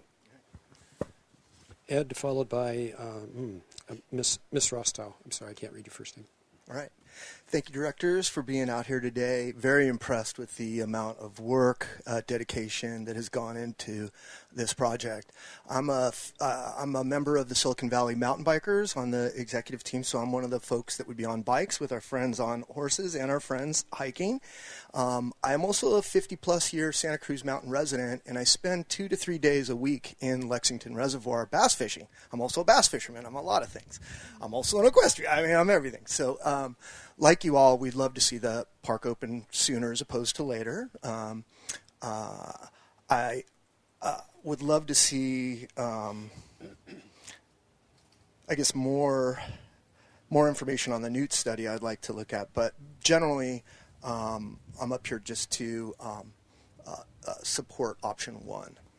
Okay. Yeah. Thank you. Sorry, is it Marcia Ristow? Maria, sorry. Followed by Rhea Freedom. Hi, I'm a hiker, mountain biker. I really appreciate the opportunity to get more access here, and I think there's a lot of competing interests. But one of the things I know, I'm on the Town Council of Los Gatos, but I'm speaking as a resident, is that the longer you wait to implement a project that you know you're ultimately going to do, the higher the cost goes. So I'm actually advocating for option 2. I think the opportunity to put in some newt improvement concurrent with opening this project is really important. And the parallel I think about is when we put in protected bike lanes or do other improvements for other users, I've seen communities that get a lot of money and put in bike lanes with concrete barriers, and they make the mistake of making the lanes too small. There's no options to fix it. And I think given that this newt protection is unknown for newts, I think it's critical to get something put in place right away, see how it works before the whole project is put together. I'm also in favor of having the access here be seasonal, perhaps even until all of the newt protection, or at least priority 1 is done. Priority 3 is beyond here, I think. But all of the newt protection that you find out can work maybe should be completed before this stops having seasonal closures. And the other thing is, I don't know how the county would work, but I think that some mitigation should be done on roadway traffic, maybe speed bumps to help decrease the speed limit, and maybe really limiting the parking along the roads so that when there isn't access here, cars don't drive here, turn around, and then run over the newts the other way. The other thing I'd like to say is, as a hiker, I've had that horrifying experience where at the end of a hike, it's evening, and all of a sudden the trail is covered with newts, and you're just tippy-toeing back. As a mountain biker, we've almost had collisions with people because we do stop on the trail, downhill or uphill if there's a newt, and either go around it or sometimes carefully with a leaf or something, relocate it off the trail so no one runs over it. And we do educate everybody else on the trail that there's newts everywhere and to look out. And so I think education is going to be a really important component. And I think knowing that this development is going to happen, it can be done carefully, thoughtfully, and I think the sooner it's done, the more cost effectively it will be, and the more you can learn. Thank you. Thank you, Marcia. Okay, up is now Rhea. Did I get it right? Yeah. Thank you. And last speaker is Dirk. I think it's Dirk Franklin. Hello. So I'm a longtime resident. I live right here at the end of the reservoir. It's right out my window.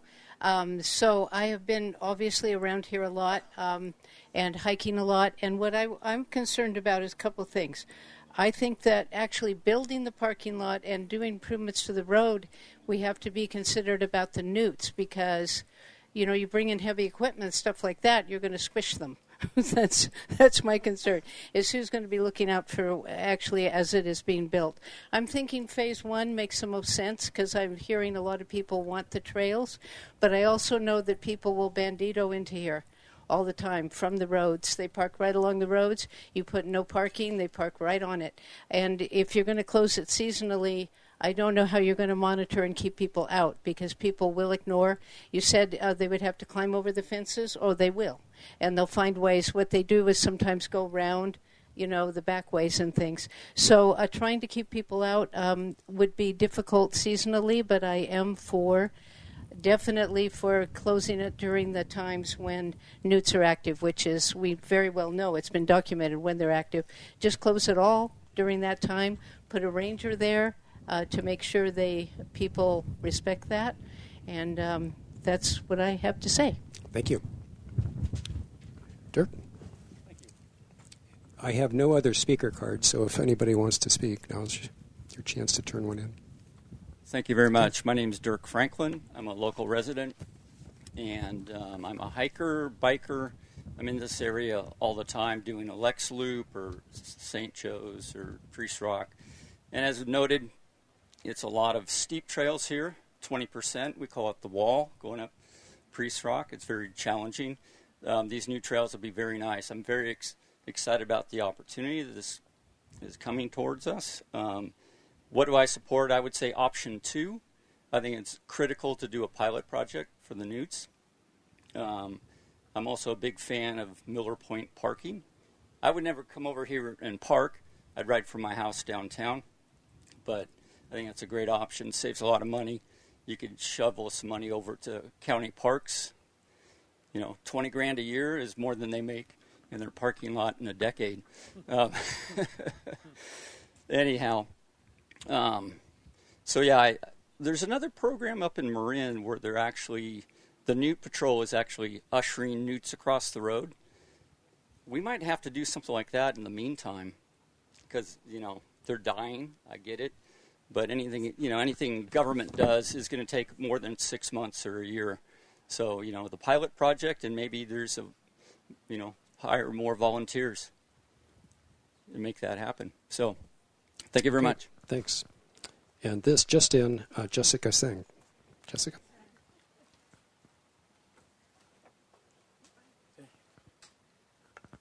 Hi, my name is Jessica Sang. I'm with Silicon Valley Mountain Bikers. I just wanted to say thank you so much for setting this up and the opportunity to speak up here.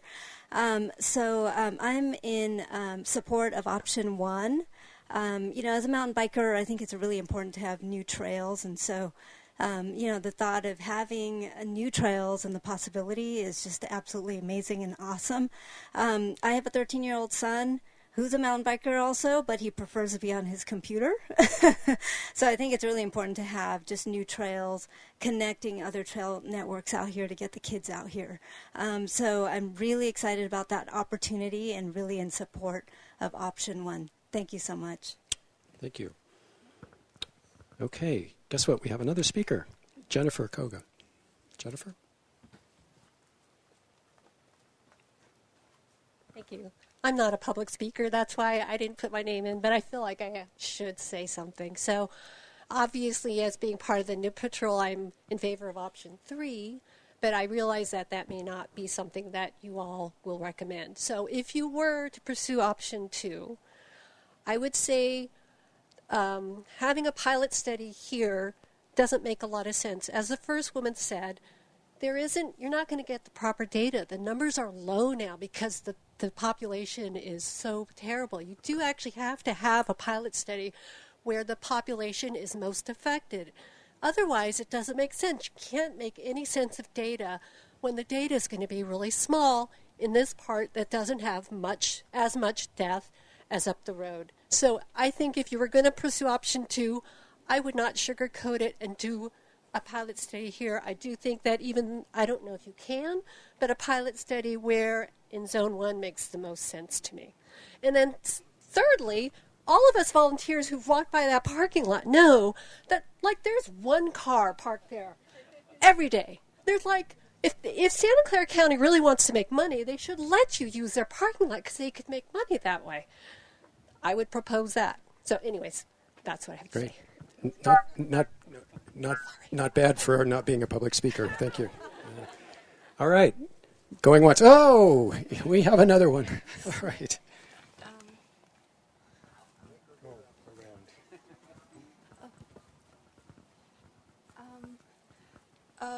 Thank you. My name is Junyan. I'm also the member of the Newt Patrol. I think a lot of outdoor hikers and bikers don't know enough about the knowledge of newt and the very dangerous status of them. So I understand that outdoor and nature is important to our residents, but we don't want to lose the very special or endemic species.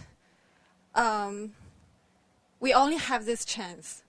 And if we lose it, we will never have it again. Even I think that all the nature lovers, the hikers and bikers, love all the nature and animals and our valuable species very much.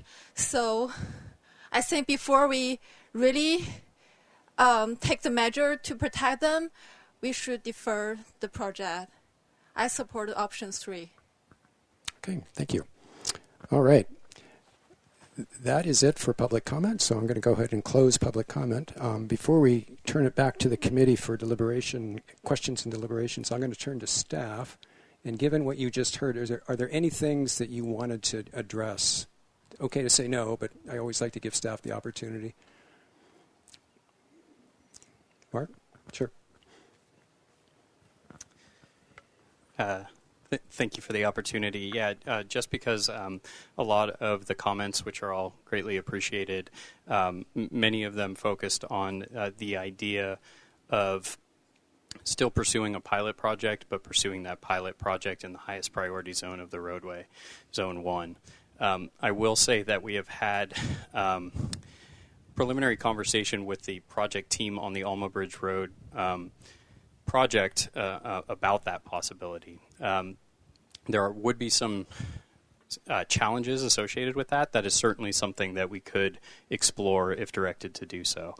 Some of those challenges would be, though, that County Roads, who is our project partner on the roadway and is the official project proponent because it is their right-of-way, has expressed a desire that if we were to contemplate a pilot study anywhere along the roadway, that the improvements associated with the pilot study be permanent, as in that they would not need to be undone and redone associated with the entirety of the roadway. That sounds feasible enough, but it does present its challenges in Zone 1 because of the extent of the roadway improvements. We've asked them to start thinking about whether or not there is a small feasible piece of that zone that could be pushed forward as a pilot study. So once we have that additional information, we'd be happy to share that as well. But appreciate those comments and just wanted to provide that information. Great. Thanks, Mark. Anything else? Anybody else? No?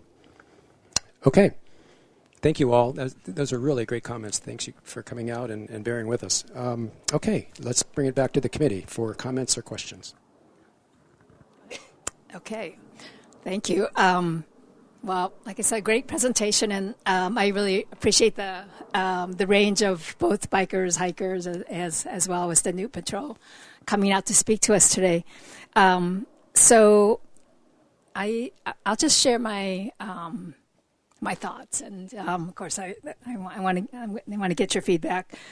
So I'm kind of thinking of it would be an option 4. And it would be a combination of an emphasis more on the trail rather than just trail and parking. And so it would be to ask staff to go back and negotiate with, both Valley Water and County Parks. And, there's new board members on Valley Water. And, I think they would be open. I mean, I could see a scenario where, it wouldn't be easy, but that eventually that we would just take over the lease for the parking lot from County Parks, and it would be just a Midpen, and that would give Midpen a lot more control as well, because we could close Miller if we actually controlled it, and there would be less cars going there. So that's one, and I do agree with having listened to these comments that bang for the buck, that it would be better to spend.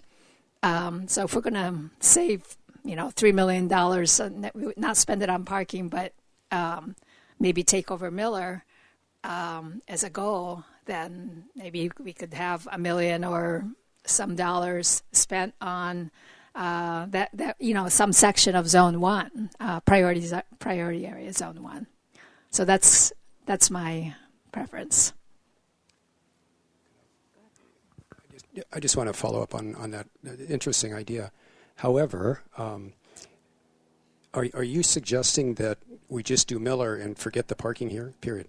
Yes, at least for now. Yeah, at least not permanently per se, but yes, as a priority. Okay, I'm sorry. My suggestion is at least as phase 1. Yes, that the phase 1 would be kind of look more seriously into Miller. And then the trail. Oh. Okay. Thanks. Okay. Yeah. Director Christine Tucker. This is a hard one. Really appreciate all the comments today, and there's not really any easy solutions here. I do really resonate with the idea of needing to have at least a pilot study that's perhaps in an area that's more representative of the major hot zones. I think that's an important component, and so I appreciate the fact that we're looking into that perhaps. I also am really, I'm not sure I'm quite there with Director Kishimoto. I think it's an interesting idea, but I do think that pushing more on the Miller Point parking lot and figuring out, it just feels ridiculous to build another parking lot if we have an existing one that's very underutilized. So that's what I'm thinking right now, and I'm not entirely, I don't, can we recommend 2 options to the board? So like 2 and 3. I'm not convinced that option 3 is necessary. I really do appreciate the fact that we have commitments with Measure AA, and there's a lot of interest in these trails, and we need to be mindful of that as well. We do have in our mission a commitment to ecologically sensitive public enjoyment. So, you still like this parking lot here too? No, not yet. But I mean, I'm just trying to think of ways we might be able to morph what's in this report today into something that's a little bit more representative of what we've heard from the public, which I think will continue to be echoed to the board. Yeah, I'm thinking. Interested in your thoughts, Kurt. Okay. So I just want to understand. So your option 4, your option, I don't know. Is that? I'm kind of possibly option 2 and 3 recommended to the board, but I guess I also want to know how we might be able to fold in some more substantive conversations with Valley Water in particular around Miller Point. Okay. And look at a more representative pilot project. Okay. Okay. So I am going with option 2, and I like the idea of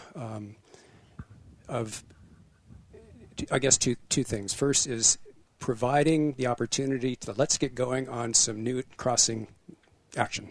As one of our speakers said, we haven't done anything for the newts except study them. So this is an opportunity to make that happen. Number 2 is I actually think it's not of a if, but when we start building a parking lot here. And Miller Point is maybe a nice short term, but in the long term, I mean, we're talking about a larger parking lot, equestrian parking, and so on. And the longer we wait, the more expensive it's going to get. So it's an if and when to me. If it's a when, not an if. And then 3, I like the idea of the phased approach. I like the idea of closing off and closing that portion of the trail. Thank you. And actually, for one of the speakers said we don't know how to do that.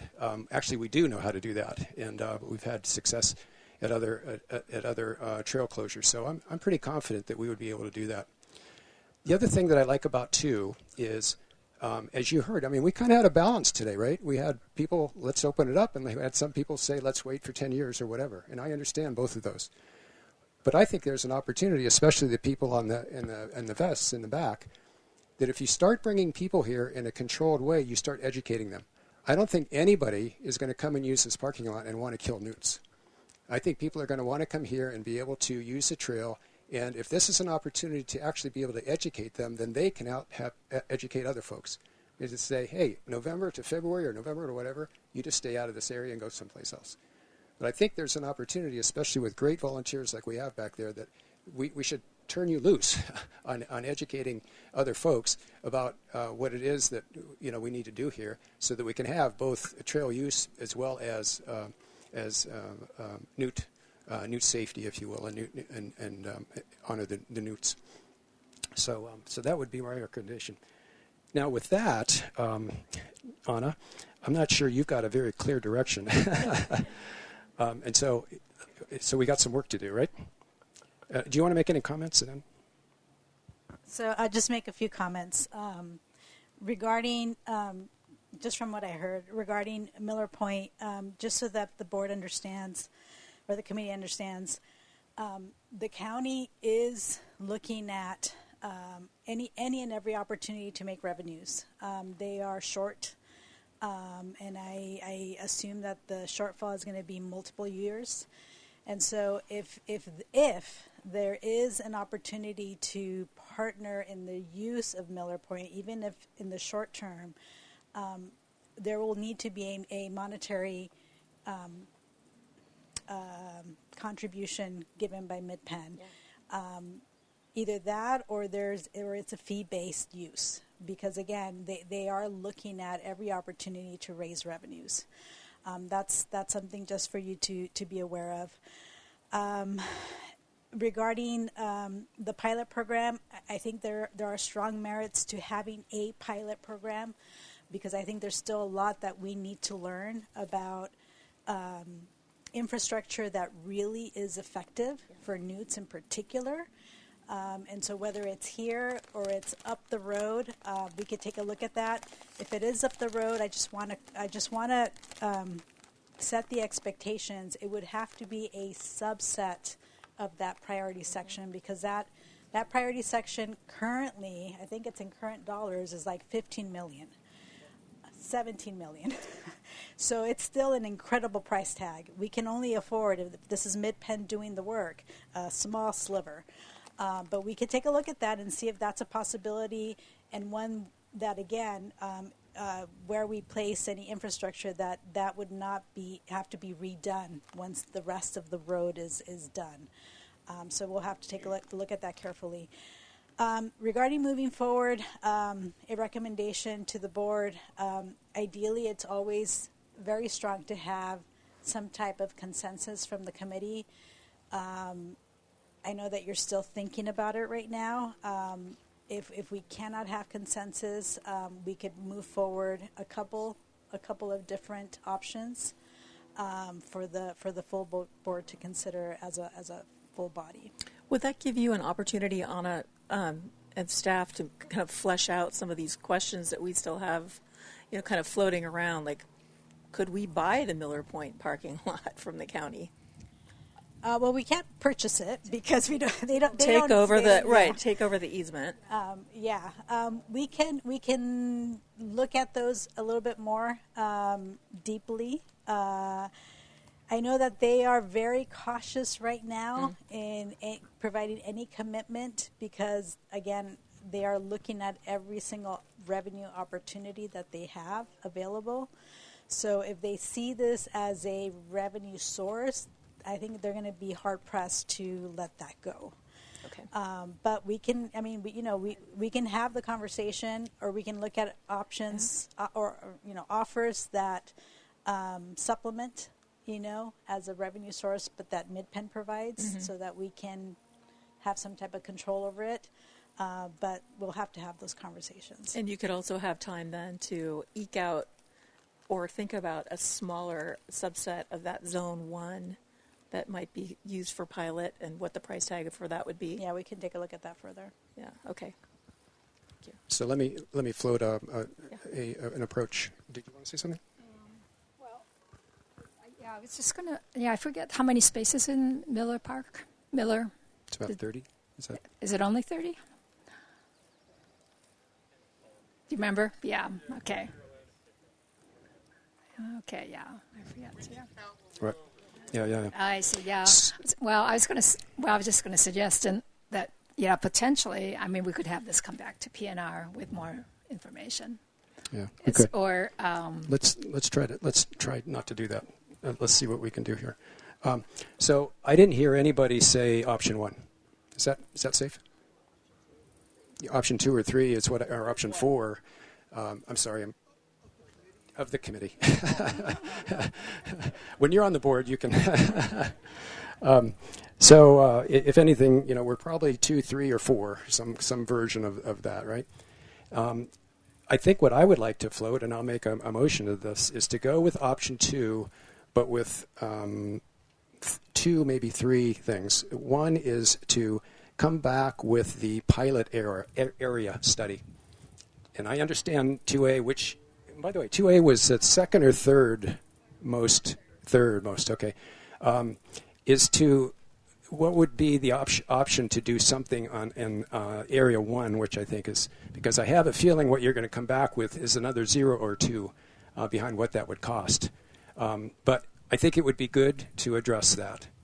And then the second thing that I would like to, in addition to option 2, I'm floating this, option 2, is to understand more fully from the county, although it sounds like you guys have pushed them pretty hard, is if we were to do some kind of partnership like we do at Rancho San Antonio, or something along those lines, is to say, if they're worried about money, I mean, there's maybe other options that we could help with that if that's the issue. But I'd like to be, for the rest of the board, I would say, is to hear what that Miller Point options are. Or you may come back and say, sorry, they're just not interested at all. That should be taken off the table, which I think is an answer in itself. So I would say that would be my motion. Well, Valley Water as well as county, actually. Since Sorry. Player. Yeah. But Valley/county. Yeah, I'm still not. I mean, I don't think I would recommend just two. I mean, I still feel pretty strongly it should be option 4. Okay, so you're not going to second it? I would not. Yeah. Okay, and Zoe. Okay, so option 2 plus. So we're recommending to the board it would be option 2 with additional information on pilot Zone area. 1 pilot area, cost and extent, and Miller Point, and that would be talking to both Valley Water and the county to understand if there's some monetary incentives that could be brought to the table that would sweeten the pot there. Think out of the box, I guess, like Director Kishimoto, I think, was urging us. What would it take? Okay, so that's your option 2. Correct. And now, can you say your option 4? Well, yeah. Option 4 would be to change it from a parking lot and trail map proposal to a trail only, plus negotiate with the county and Valley Water about Miller parking lot. So, I wouldn't support just 2. It would maybe the motion would be to look at some combination of 2 and 4. I mean, I would support that. So, I guess the question would be then, let's play this out. So I'm wondering whether your proposal could actually be folded into number 2. So let's say we recommend option 2 contingent on the results of these other 2 evaluations of the Zone 1 piece and the Miller Point parking area, right? So bring it back to the PNR? Or to the board. I mean, either way. I don't think that the public sentiment's not going to change. I mean, I think what we hear is pretty solid. We've got half the people that are really interested in trails and a very sizable and important population that's very devoted to the newts, both of which are really important, and we're going to continue to hear that. So I think it should probably come back to the full board, but I would defer to Anna's thoughts on that as well. Yeah, at this point, I'd like to get staff comment on where the deliberation has gone so far. I would agree. I think at this point, you all have a good understanding of public sentiment, and really it's us providing the additional information on whether or not Miller Point can be possible, and if not, that we have to construct our own parking area. And I think, given the complexities, because this is, I mentioned at the start, this is not an easy decision, that it should be brought to the full board at that point. So not back to PNR. Mr. Chair. Please. Well, I would support it only if it's potentially your motion, but if it's worded such that only that support only option 2 only if the Miller option is deemed impossible currently. But if not, I would make a substitute motion that it would be a combination of 2 and 4 until. So maybe can I offer a suggestion? Could we bring what it would take to utilize Miller Point if it is feasible, and the implications, because there are certain implications around cost, because I think eventually we probably will need to construct our own here. And so looking at, okay, what does that mean in terms of that escalation cost if we wait, so that you understand as a full board, is that trade-off worth it in terms of the higher cost to defer that piece? Is that Yes, I guess so. Yeah, that's why I was asking how many parking spaces there are at Miller Point, because we can't accommodate the equestrian spaces there. No.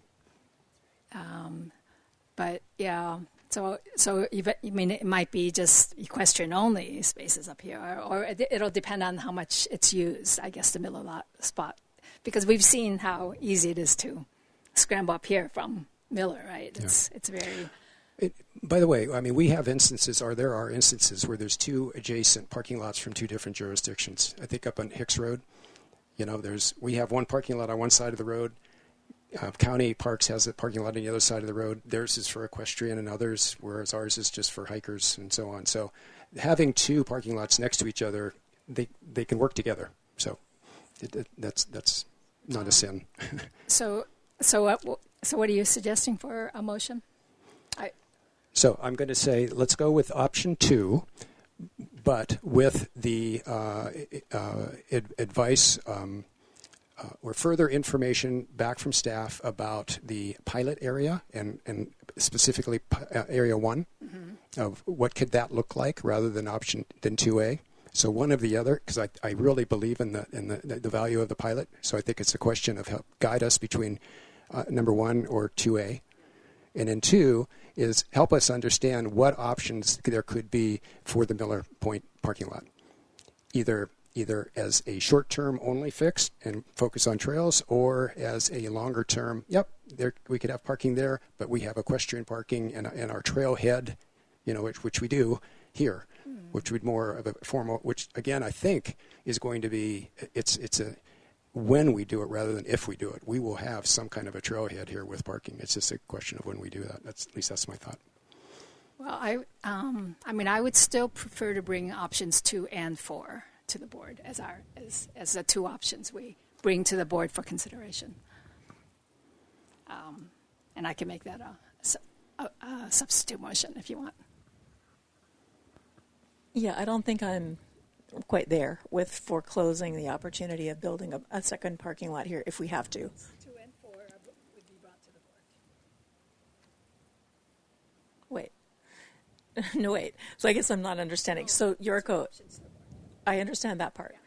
But based on what we're asking staff to come back to us with, and that is an analysis of whether the Miller Point parking lot's, feasible or not. If it's not feasible for us to work something out with County and Valley Water, I would not want to foreclose our option of building a parking lot here if necessary. No. So I think that's what you're suggesting. No, I'm suggesting. No, I'm suggesting we bring 2 options to the board. One is 2, and one is 4. So we bring 2 options until we have more information about Miller. So if the motion right now is that the PNR recommends 2 with more information. This would be to bring 2 options, 2 and 4, and then to bring information. But if it's 2 only, then I'm not going to support it. Okay. Okay. Well, based on my understanding of what has been proposed for the contingencies of option 2, I'm comfortable with option 2, and I would second a motion. Okay. With those 2 contingencies that you have articulated, so that we can decide at that point how we want to proceed. Okay. All right. So we have a motion, and we have, first of all, staff, is that clear? As mud? Clear as mud? Yes. Okay. Okay. With that, roll call vote, please. Director Christine Tucker? Yes. Chair Riffle? Yes. Director Kishimoto? No. Thank you. Motion passes 2-0. Okay. 2-1, sorry. All right. With that, thank you all for coming. You got the chance to see sausage making in the process, but this is what democracy is all about, and all of it is thank you for your inputs. So we are adjourned.